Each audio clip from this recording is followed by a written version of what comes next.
Hello everyone, so in this video we are going to solve a question of LeetCode that is search a 2D matrix 2. So let's start with the problem statement.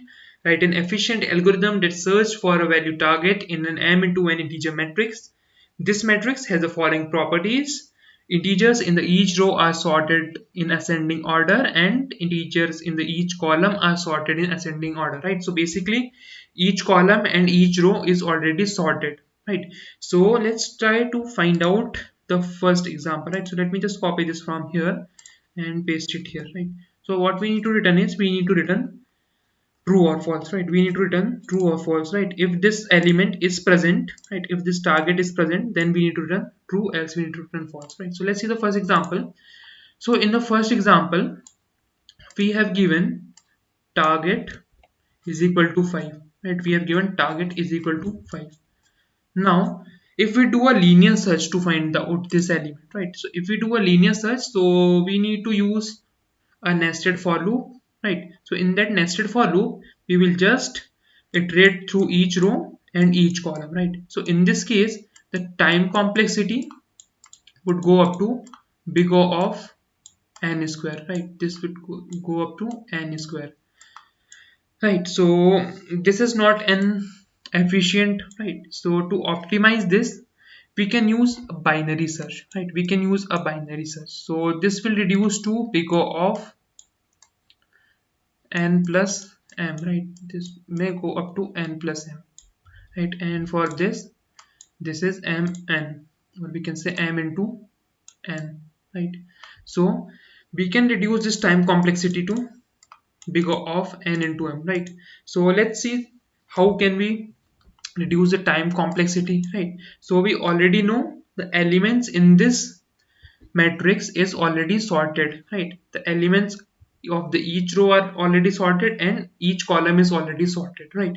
So what we can do is, right, what we can do is, let's say if we have given this target, right? If we have given this target, so if we want to find out this target in this matrix, so if we start from 15, right? If we start from 15, so what we can say is, if we check 15, right? So this 15 is greater than 5, right? If it is greater than 5, then we already know this row is already sorted and this column is sorted, right? So 15 is the least element in this column and we need to find out the element which is also lesser than 15, right? So definitely this 5 is not present in this column because the elements which are present in this column are already greater than 5, right? So we cannot find this in this column, right? So the another option would be we can go leftward, right? We can go left side because the lesser elements are present on the left side because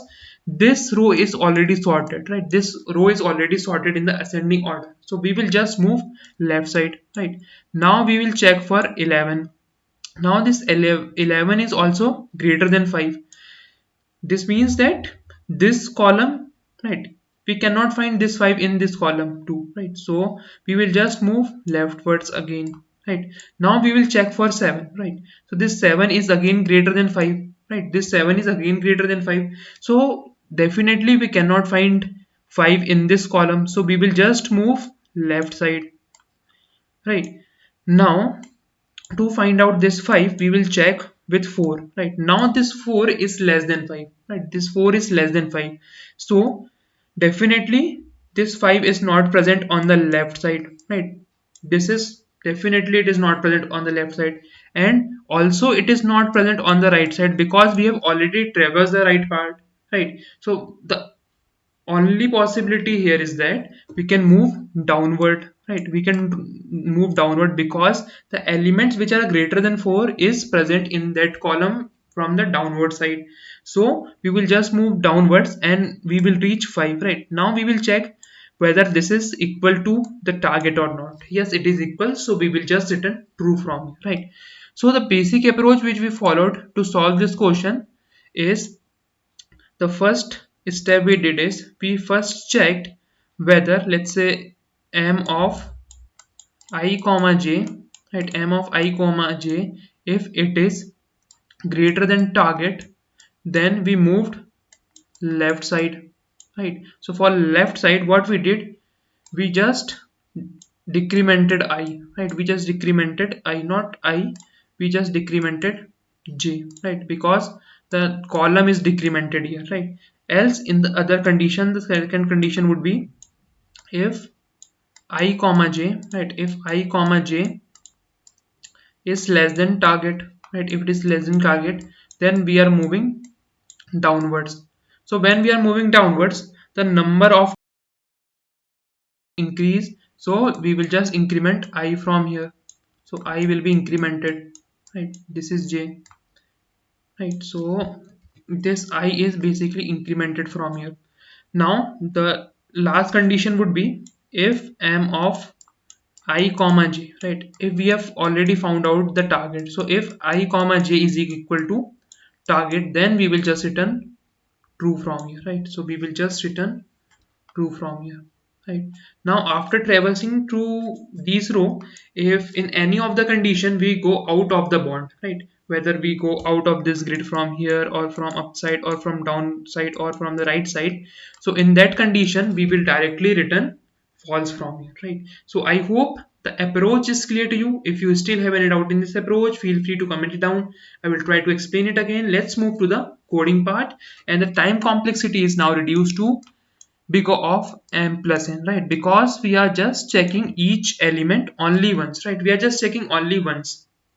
So let's quickly move to the coding part. So in the coding part, let's first initialize two variables, int I is equal to 0 and j is equal to matrix 0 dot size, right? Why we are initializing these two variables? Because initially our I and j is at 15, right? So the coordinate of 15 is 0, right? This is the 0th column and this is the last column, right? So this is basically the matrix dot size minus 1, right? So this is matrix dot size minus 1.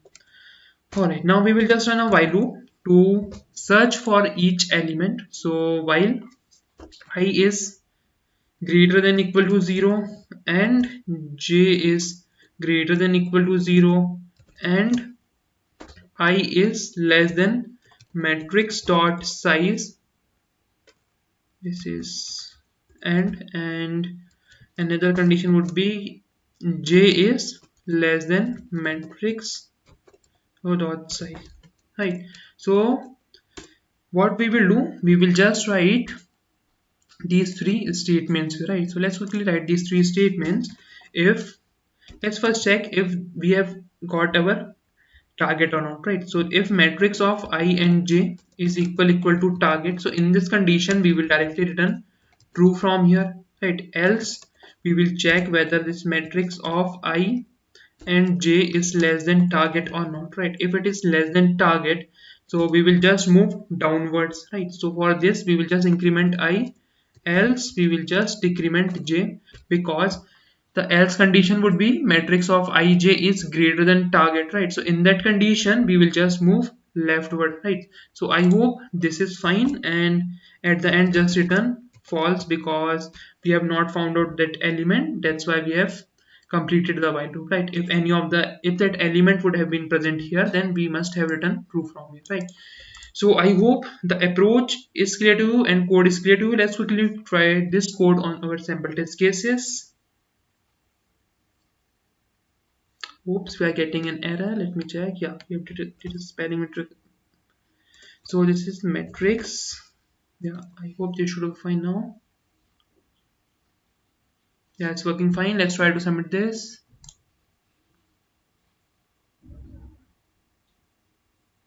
Yeah, it's working fine. So the time complexity of this solution is big O of m plus n. This is the number of columns plus number of rows, and the space complexity is big O of 1 because we are just using constant space here. So I hope the approach and solution is clear to you. If you still have any doubt in this question, feel free to comment it down. Please like this video and subscribe to our channel. I will see you in the next video.